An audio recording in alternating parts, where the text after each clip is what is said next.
The title of my sermon is A Horrible Jealousy. A horrible jealousy. You know, at the first glance, it says, jealousy is not that serious, right? It's not like murder, steal, kill, and then you rob and all that. You see your neighbor or your friend say, wow, this one got a new car. When will I get my new car? Right? Or you see, wow, my colleague, they're getting promoted. Oh, when is my turn? Why? How come him and not me? And then these things can fester in us. So, jealousy can be a small thing, but do you know what we are looking today? The jealousy in King Saul's life show us that actually it is one step short of murder. How far jealousy can go.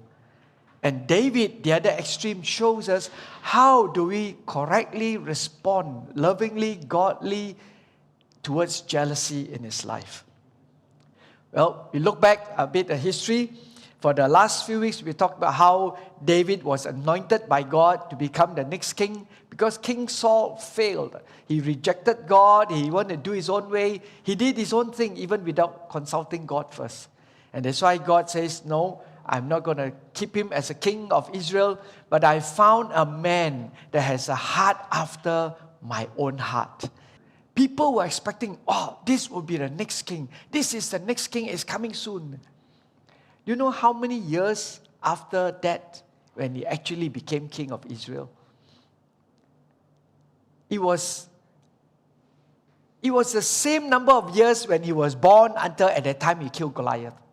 It took him 16 years before what was prophesied over him to become the king of Israel. 16 years only it came to pass. Many, many years where God was molding him and preparing him. You know, God has a university, a school where He wants to develop us.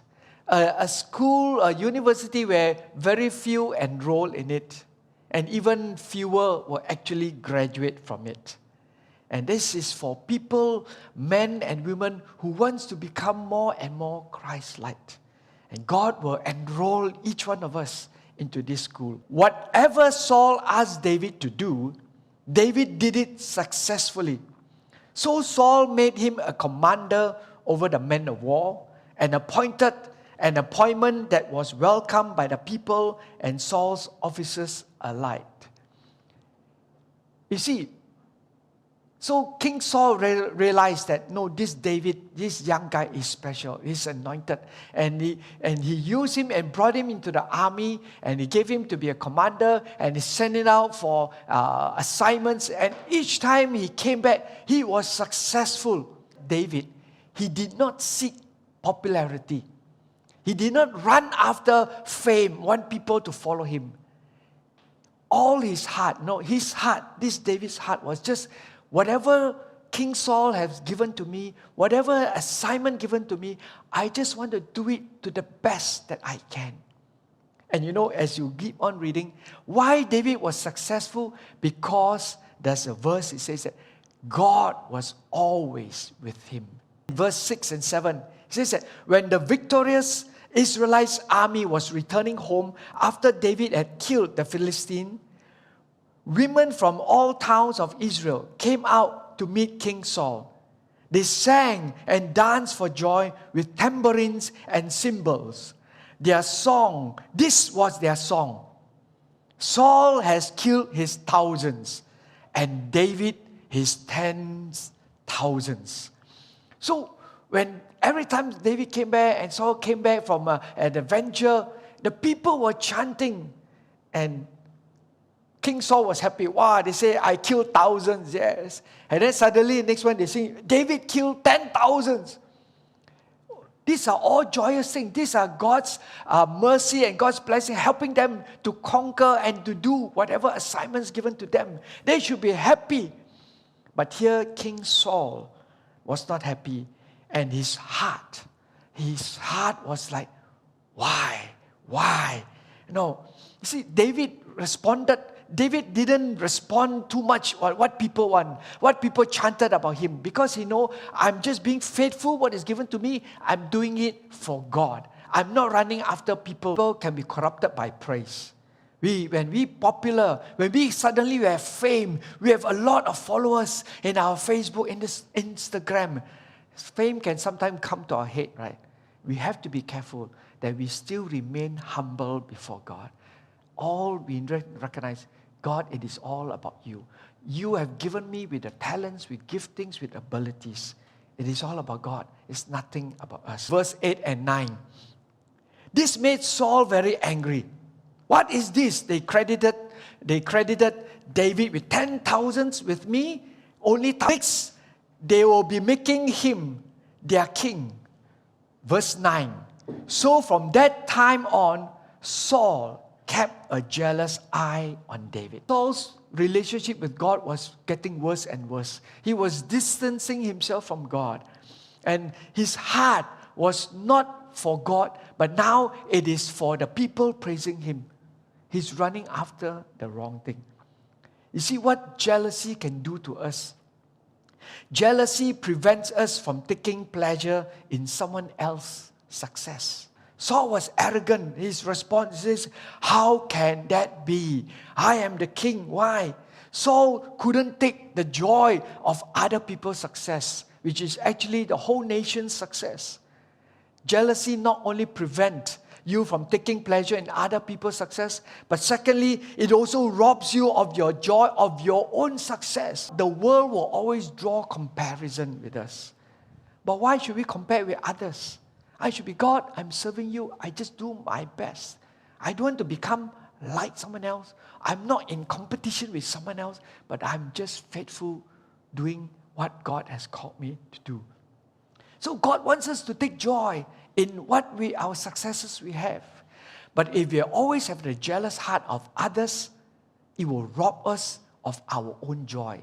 The things that we have accomplished, the things that we have done, it becomes meaningless because we compare with others. If you're running a 100-meter race and you're running, but you keep looking at the person and looking left, and you're going to run off your lane, off your race, and then you're going to be disqualified.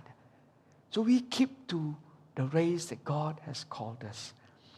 The more we begin to see who we are in Christ, the more we can celebrate the people that are succeeding beside you. In verse 10 and 11, the very next day, a tormenting spirit from God overwhelmed Saul, and he began to rave in his house like a madman.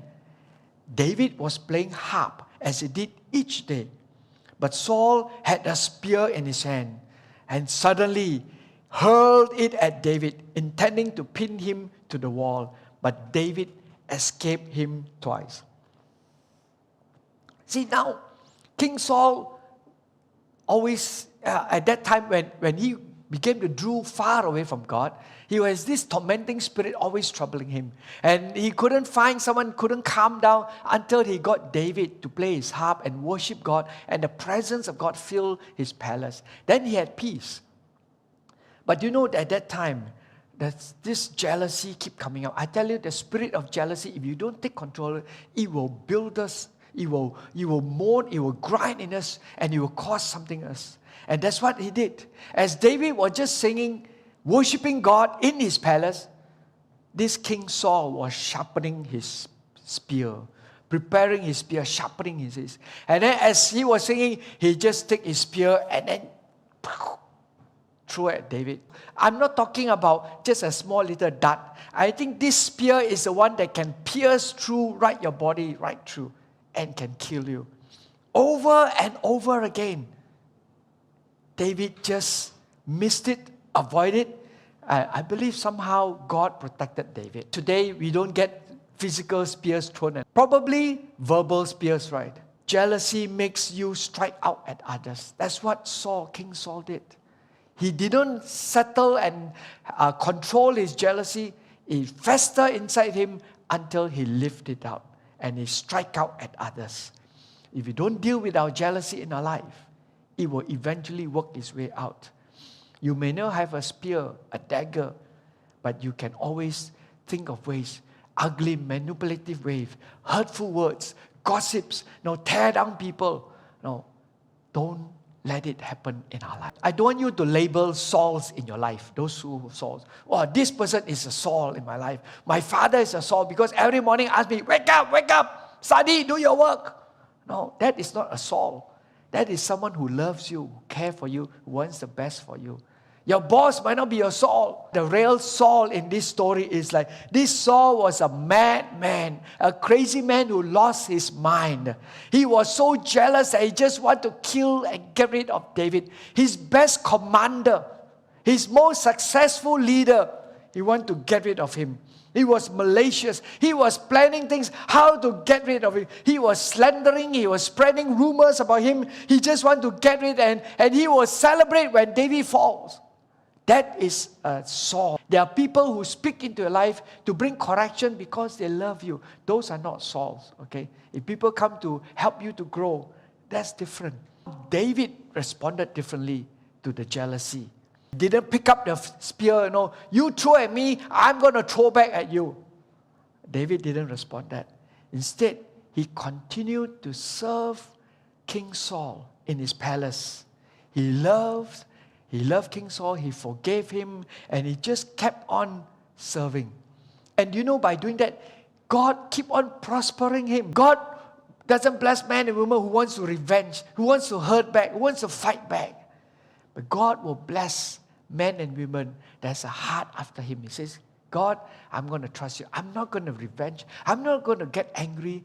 I will still love the person. I will forgive the person. I will do my best, what you have called me to do. I will not be distracted. It's what the evil spirit is trying to do in our life. Bring division. Bring all these Sauls into our life. They're trying to bring conflict within our family, in our society, in your schools, in your workplace, race against race, people against people, and we have seen nations against nations. What do you do when you have a spear thrown at you? Well, we respond at how David did. He learned to trust in God. God, I'm going to trust you. You will protect me. And he continued to walk in love, in forgiveness. He says, I will forgive King Saul. He is my king. He's my anointed king at that time. He says, I'm not going to put my hand on him. I love him. I will continue to serve him. I will forgive him. And I will honor him. I will still respect him. He is my king. And now David says, I will stay focused. God, what you have called me to do, the assignment, if you want me to be in the palace, to play the harp and to serve King Saul, I will still do it. If you want me to go and fight with the enemies, to lead the soldiers, I will still do it. And David had the right spirit. No, he did not quit. He did not say, you want to kill me? I don't want, I will resign. I'm going to leave. No, he says that God, you have put me here. I will run my race. I will serve. No matter how difficult, how challenging, no matter what people say against me, no weapon formed against you shall prosper. Any tongue that rises against you won't stand. God is there for you. He will protect you. He will fight for you. Yeah, you are anointed. You are anointed to serve God. Wherever you are, you will keep on prospering, just like David, because he is always close with God. That's the key. That's so important. Keep close with God. Bring God in you, with you in your life. In Samuel chapter 21, verse 1, David ran to see Ahimelech the priest. Ahimelech trembled when he saw him. Why are you alone? Why is no one with you? You see, that time David was a commander. So he has, normally when a commander, he has thousands of army soldiers with him. But he ran for his life. Something came upon him, the fear, the threat, and he ran to this priest there, and the priest was shocked. He says that he was trembled, but actually David himself was trembling deep inside. And he was asked, the priest asked him, what are you doing here? Why are you alone? He just threw out a lie. He says, no, the king has sent me on a private matter. David lied to the priest. And he says, I'm on a secret mission sent by King Saul. When you tell one lie, if you want to keep on the story, it will lead on to a second and a third and a fourth lie. It doesn't end with just one lie. So we have to stop it right in the beginning. And here, the second lie, he came, I got no weapon, because suddenly it was so urgent, and I left and I forgot to bring my weapon. This is a sword. Remember, you killed Goliath with this sword. You know what God was doing? God was just putting some hints here and there, reminders to David. He says, I'm there with you. David, you are the mighty man. You killed Goliath where everyone was fearful. You rose up. I was there with you and you killed him. Why are you so fearful now?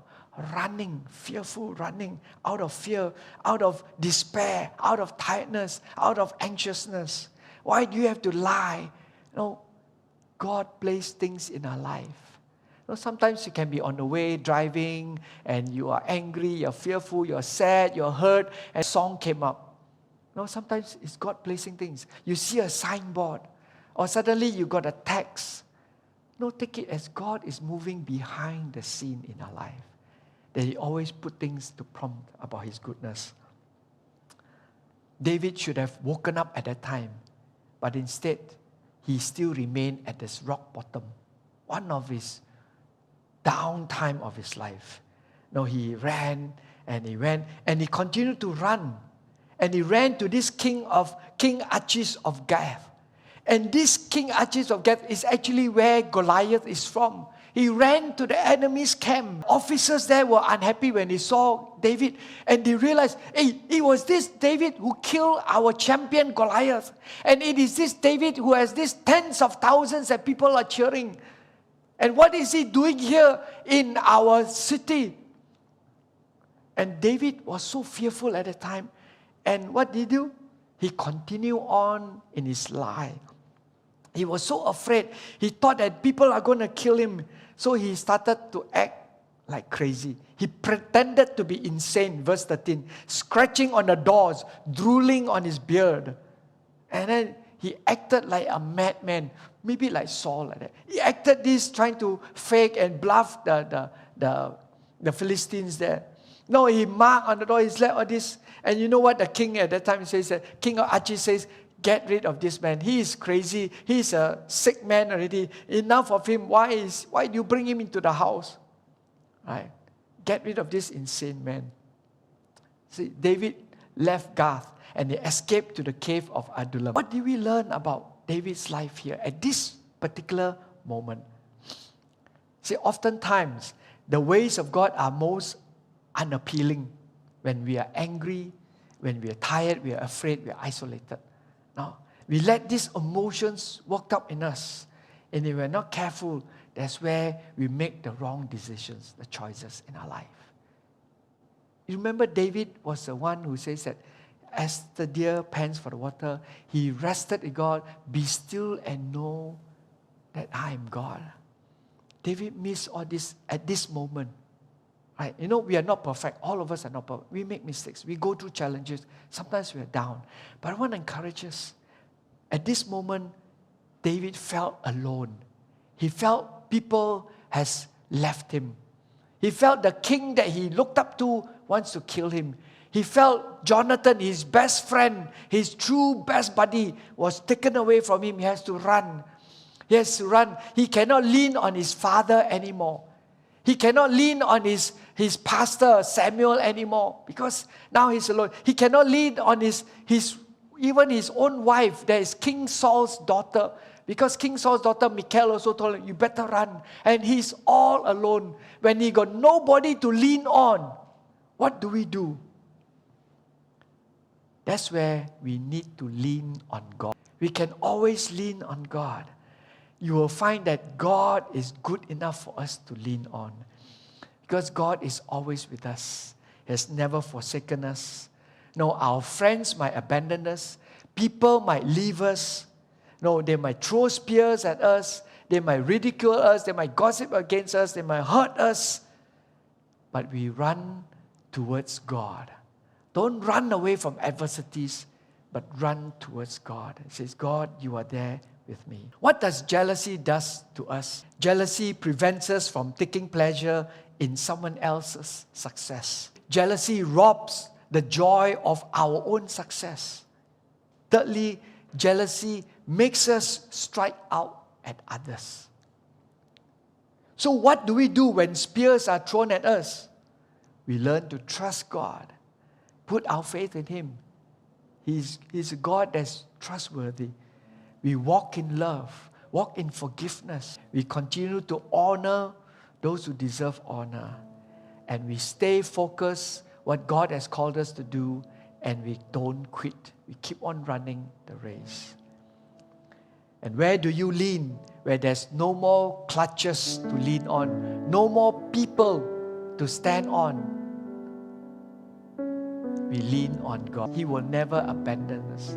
He will never forsake us. People are people. Sometimes we have ups and downs. And sometimes during your down times, I'm also down. So that's why sometimes we are not there for one another. But don't blame each other. But God is always, always, always there for you and I. Now, as we look at the other side, I've been talking about people jealous about us. What about us? Do you see any Sauls in our life coming out? Do you fester the jealousy inside of us?